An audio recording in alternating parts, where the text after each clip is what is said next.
Hey everyone, good morning. Hope you are doing well. First of all, thank you for joining this session. My name is Srinath and I'm a DevOps engineer with 5 years of experience working in an MNC company.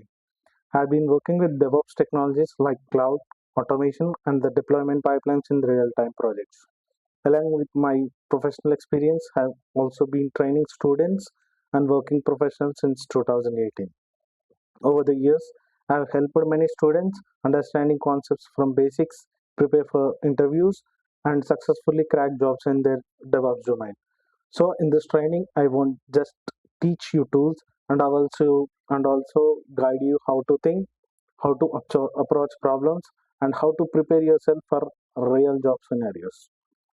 Now, coming to today's session, this is a demo where I will give you a clear understanding of what DevOps is, why it is important, what tools we will cover, how the course is structured, and what kind of real-time projects you will build. So, by the end of this session, you will have a very clear idea of what to expect. All right, let's get started. Today's agenda. So, this is what we are going to cover today. First, what exactly is DevOps? Second, why it matters in the real company. Third, tools we are going to learn. Fourth, CI/CD and automation. Fifth, real-time project. And finally, the course roadmap. So basically, we are going from zero to understanding how real companies build and deploy software.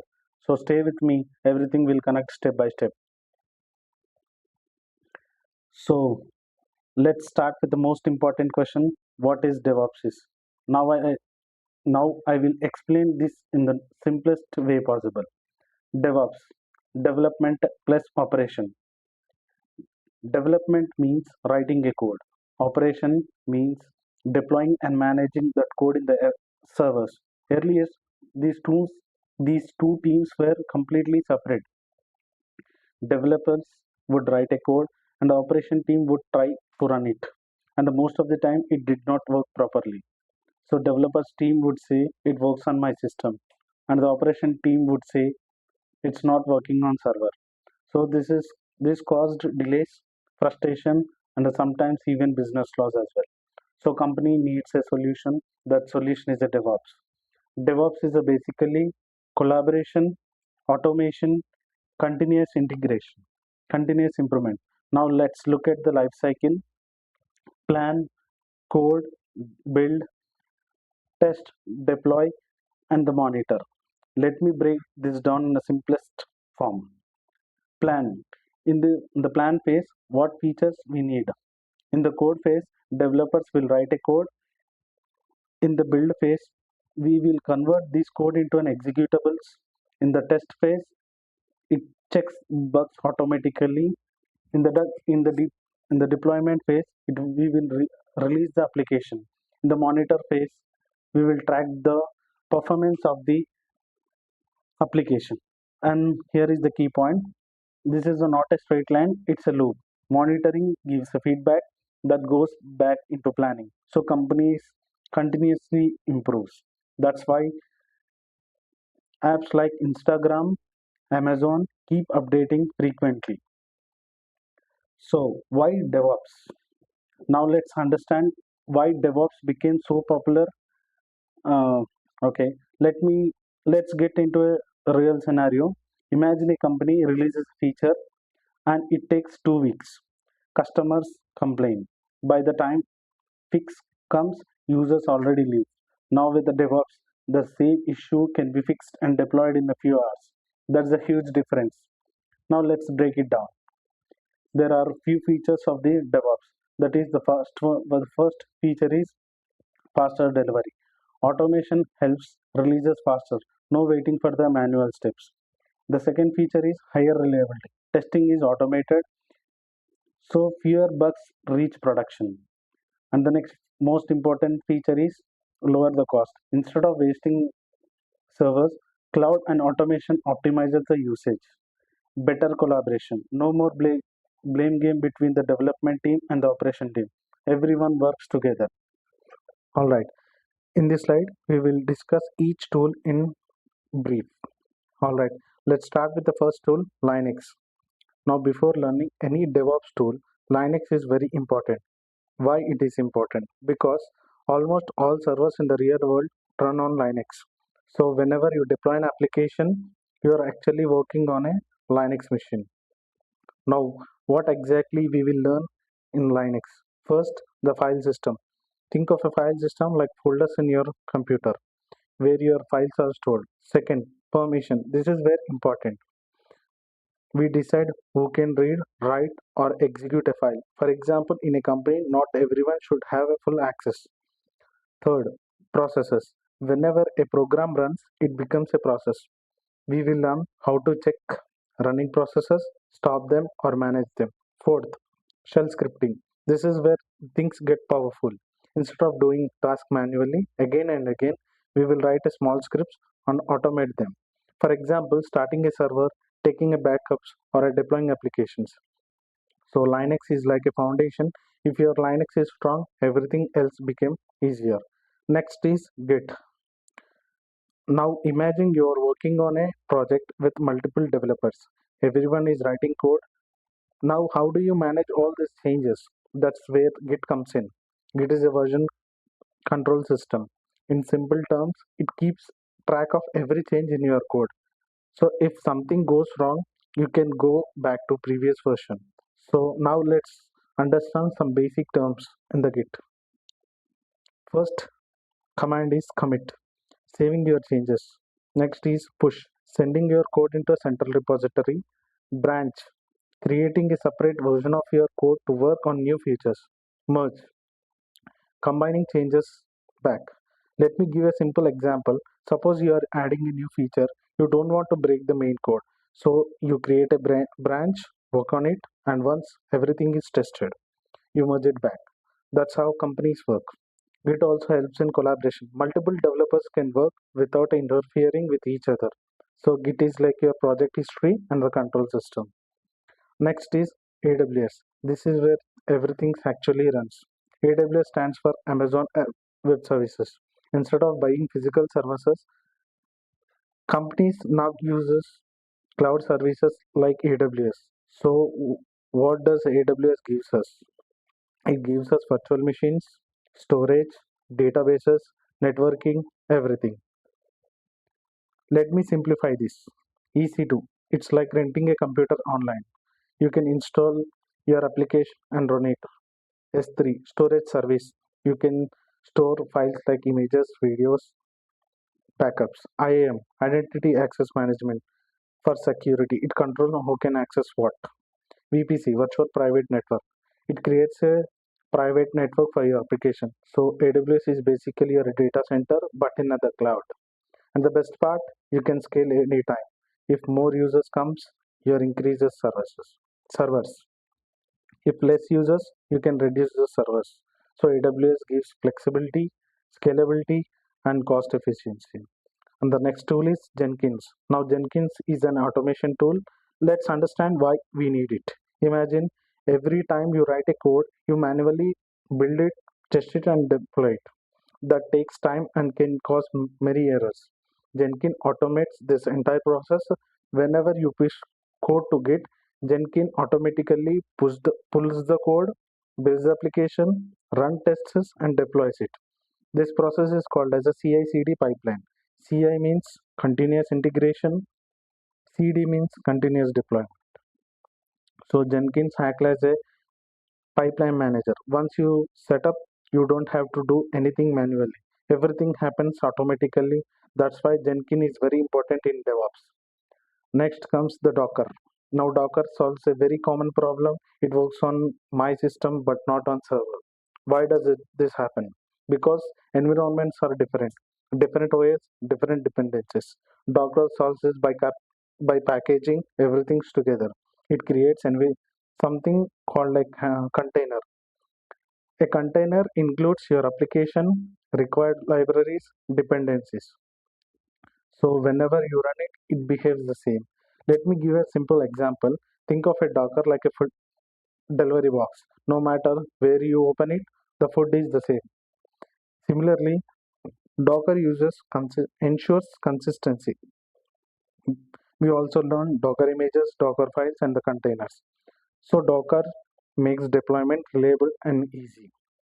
Kubernetes. Now we have a Docker containers, we need to manage them. That's where the Kubernetes comes in. Kubernetes is a container orchestration tool. It's a big word, right? But simple meaning is it manages the containers automatically. Let's say your application suddenly gets more users. Kubernetes can automatically create more containers. If one container crashes, it automatically replaces it. It also handles the load balancing. That means the traffic is distributed evenly. So Kubernetes ensures high availability, scalability, reliability. In real companies, Kubernetes is heavily used. So learning this is very important. Next comes is Terraform. Now normally if you want to create an infrastructure in AWS, you go to console and click on options. That is manually and time consuming as well. Terraform changes this. It allows you to create infrastructure using code. This concept is called as infrastructure as a code. You simply write a I need two servers, one database, and one network, and Terraform creates everything automatically. The advantages of Terraform is fast, repeatable, and no manual errors. Also, if you want to set same setup again, just run the code again.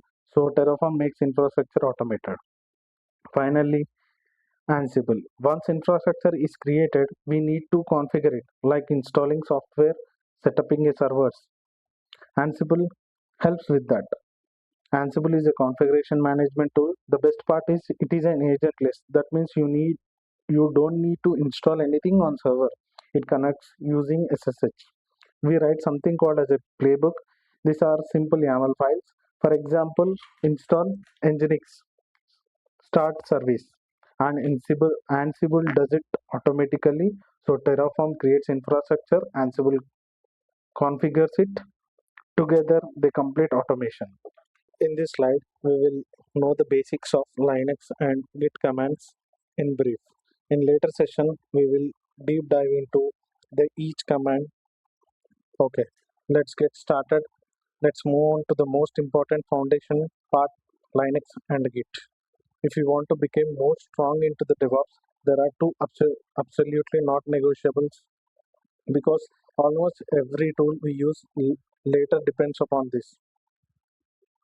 Let's start with Linux. Now, first question, why Linux is so important? Because almost all servers in the real world run on Linux, whether it is AWS, Docker, Kubernetes, everything is built on Linux. So, if you are not comfortable with Linux, you will struggle in the DevOps. Now, let's break Linux into simple parts. File system. First, the file system is this is basically how files and folders are organized. There are few commands that is ls. It is used to list the files and coming to the next command cd. It moves between the folders and coming to the next command pwd to know the current location. These are the basic, but you will use them every day. Think of it like navigating inside your laptop folders. Next, permissions. This is very important in real environments. We decide who can read a file, who can modify, who can execute. For example, you don't want to everyone to access sensitive data, so we use commands like chmod. Also, sudo gives admin access temporarily. So permissions are all about security and the control. Next is processes, process management. Whenever programs are, it becomes a process. Now we need to manage it. For example, ps command shows the running processes, and the top command shows live system usage, and the kill stops the process. Let's say server hangs. You can identify which is causing it stop, which process is causing it and stop it. So this is very practical in project. Next comes the shell scripting. This is where automation starts. Instead of running commands manually again and again, we will write a script. For example, starting a server, deploying application, taking backups. All can be automated using scripts. This can save the times and reduce manual errors as well. Next is packet management. When you want to install a software, you don't manually download it. You use commands like at in Ubuntu, yum in Red Hat. For example, installing Nginx for a Java takes one command. So managing software becomes very easy. Finally, SSH. This is very important in the real world. You don't sit in front of the server. You connect remotely. SSH allows you to access servers securely. HCP is used to transfer files between the systems. So basically, you control remote machines from your laptop.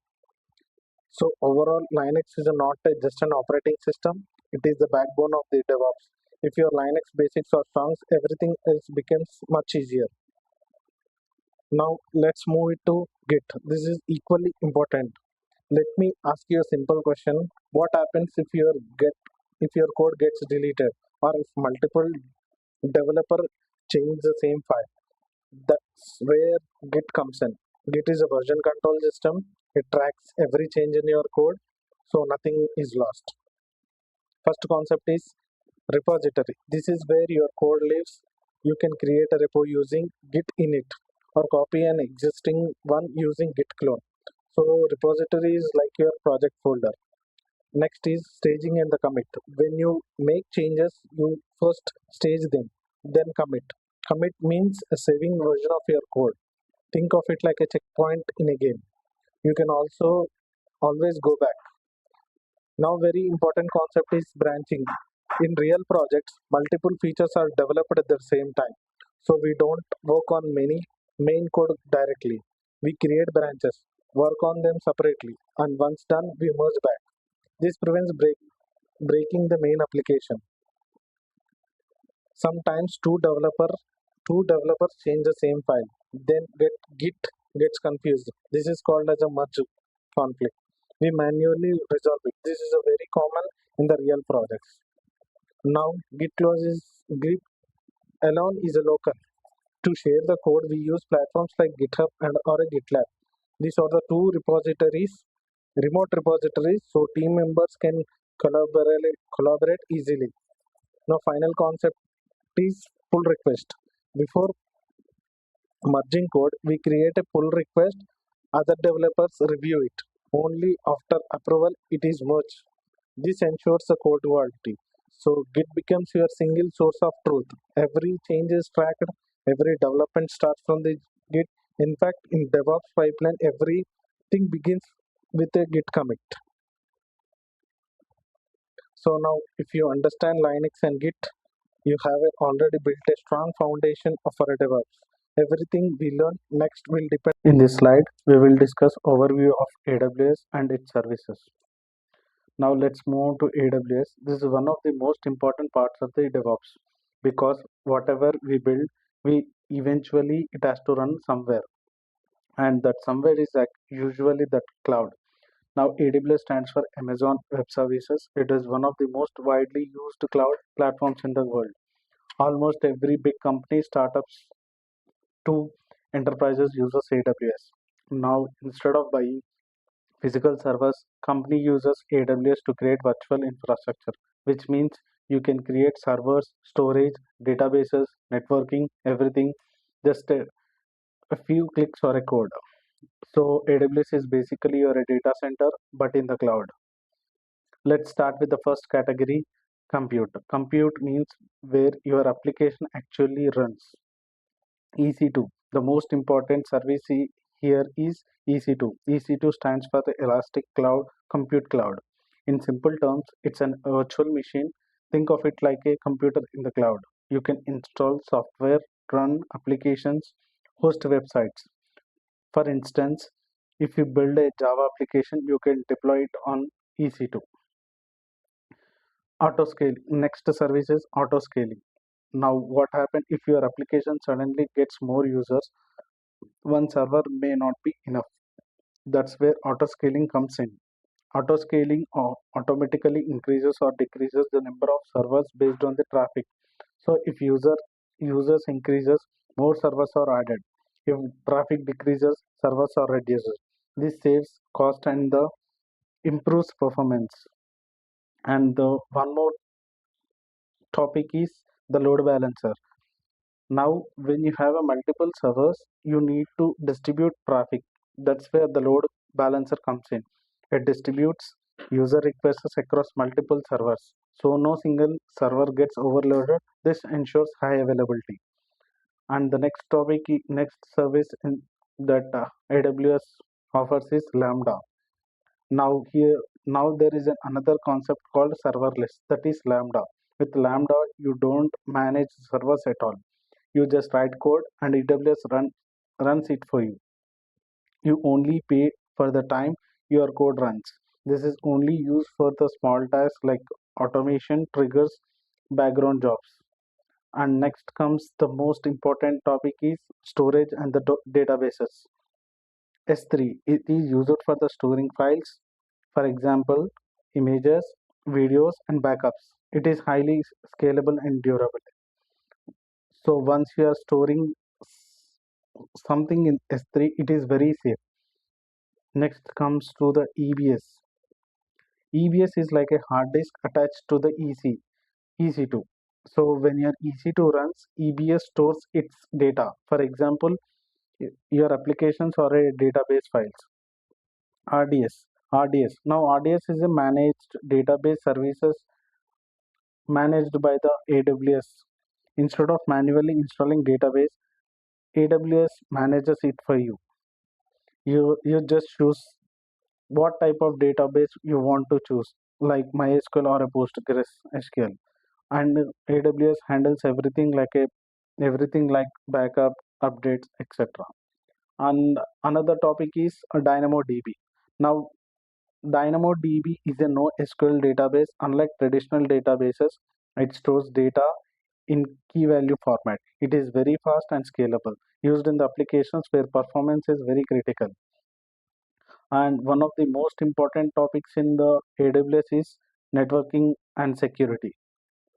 Because no matter how good your application is, if your network and security are weak, everything fails. VPC. In the VPC stands for Virtual Private Cloud. Think of it as your own private network inside AWS. You can define IP ranges, control access, etc. So your applications runs in a secure environment.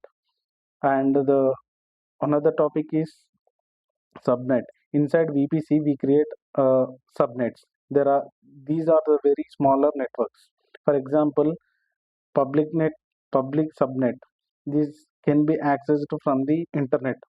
In the there is another concept called private subnet. It is only for the internal use only. So we separate resources for better security. Coming to the security groups act like a firewalls. They control who can access your server. For example, allow port 80, it allows only web traffic. Allow port 22, it allows only SSH. So security groups protect your system. IAM means Identity Access Management. Now, it controls the users and the permission. For example, who can access AWS, what actions they can perform. This is very important for the security. Next comes the service Route 53. Route 53 is a DNS service. It maps domain names to the servers.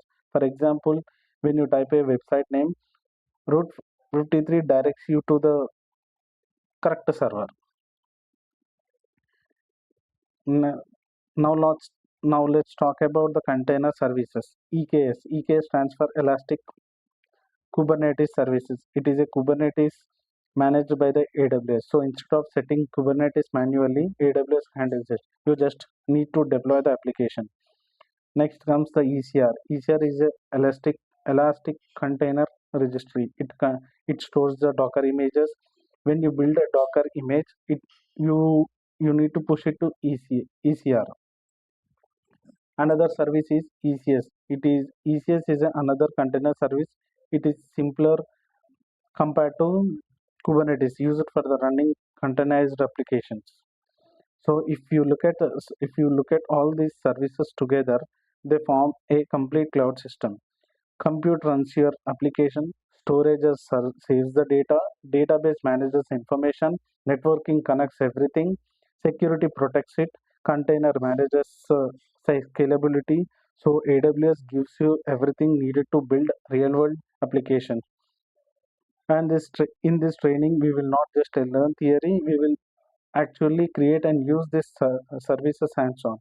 That's where real learning happens. So don't worry if this feels new, we will learn each service step by step in this course in detail. Alright, let's move on to the most important part of this training is the real-time project. Till now we have seen tools individually, but in real companies we don't use tools separately. We connect all the tools together to build a complete system. This is called as a DevOps pipeline. And in this in this training we are going to build exactly that step by step now. So now I will explain a real world project flows from code to deployment. Let's take an e-commerce application and as an example, something like Amazon or a Flipkart. So what does an e-commerce app have? Users browsing products, adding items to the cart, making payments, backend handling data. Now imagine thousands of users are using this application. So it needs to be fast, scalable, reliable. And this is where the DevOps comes in. Now I will explain how this entire application is built and deployed using DevOps tool. Let's start from the beginning. A developer writes a code for the e-commerce application, for example, product page loading system, payment service. Once the code is ready, they push it to Git. Now Git becomes the central place where all the code is stored. Every change is tracked. So this is the starting point of our pipeline. Now, once the code is pushed, Jenkins comes into the action. Jenkins continuously monitors the Git repository. Whenever the code is pushed, Jenkins automatically starts a pipeline. Now, what happens in this pipeline? Jenkins pulls the code, builds the application, runs tests. For example, if a developer makes a mistake, Jenkins can catch it immediately, so we don't deploy broken code. This is called as a continuous integration. Everything is automated, no manual work. Now once application is built, now we need to package it because the application should behave the same everywhere. That's where Docker comes in. Docker creates a container. Think of it like a package. Inside the package, there will be application code, required libraries, dependencies.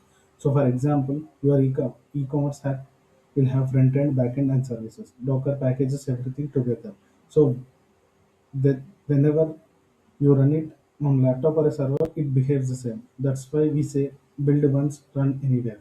Now, once Docker image is created, we need to store it.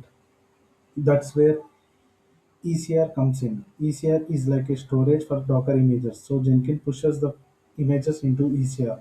Now this image is ready for the deployment. Now comes the deployment. We use Kubernetes for that. Kubernetes takes the Docker images from the ECR and runs it as a containers. Now think about e-commerce traffic. During the sale time, thousands of users comes at once.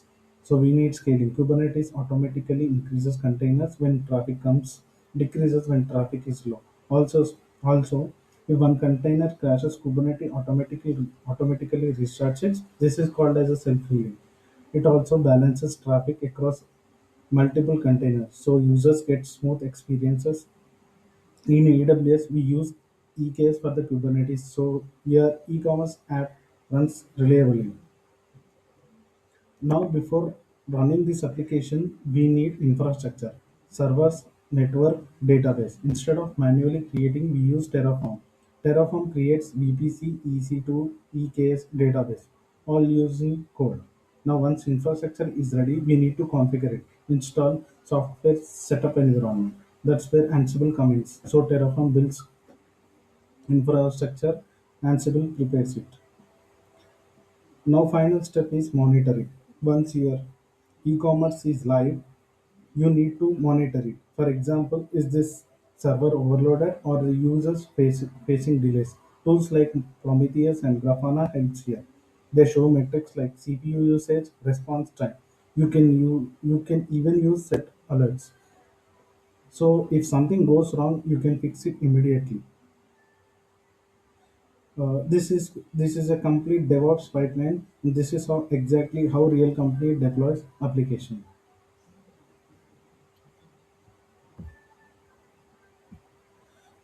And also, by the end of this training, you will not just learn tools, you will understand how to build and deploy real world applications like an e-commerce system. All right, so now we have understood what DevOps is, the tools involved, and how real project works. Now the next question is, how are we going to learn all this step by step? Because learning everything at once can feel overwhelming. So we follow a structured roadmap. This training is designed as a 60-day structured program. We don't jump directly into advanced topics. We build up your knowledge step by step. As shown here, the training is divided into four phases. Each phase focuses on specific part of DevOps, and by the end, you will able to build and deploy a complete real-world application. Let's start with phase one, foundation. This is the most important phase because this is where you build your base. In the first 15 days, we cover Linux, Git, shell scripting, and basic AWS services. Now, why do we start here? Because without understanding the Linux and Git, you can't move forward in the DevOps. So we go slowly, we understand commands, we practice daily, and we build confidence. Here we start connecting the things. We learn Jenkins pipelines, Docker containers, image storing, storage using ECR. Now this is where automation begins. Instead of doing things manually, we create pipelines that automatically build and deploy applications. So this is the phase give you real DevOps feeling. And the next phase is phase three, orchestration and infrastructure as a code. Here we learn Kubernetes, Terraform, Ansible. Now this is advanced but very important. We learn how to manage containers, create infrastructure using code, automate server setup. This is exactly what company expect from DevOps engineer. Finally, phase 4. This is where everything comes together. We build a real-time project from Git to Jenkins to Docker to Kubernetes to AWS and monitoring. So by this stage, you are not just learning tools, you are applying them like a real engineers. Also, this training is designed as 1 hour per day and 5 days a week. And every topic is broken down into daily steps as you can see in the detailed plan. We don't skip anything. We start from basic and gradually move to advanced topics. So even if you are a beginner, you can follow comfortably. So by the end of this 60 days, you will have a strong fundamentals, hands-on experience, real project knowledge, and most important, you will have a confidence to attend interviews and work on real systems. So this is how the training is structured. We don't just focus on theory, we focus on practical learning and real world applications. That's what makes the difference. Thank you for everyone for your time. If you have any questions, I'm happy to answer.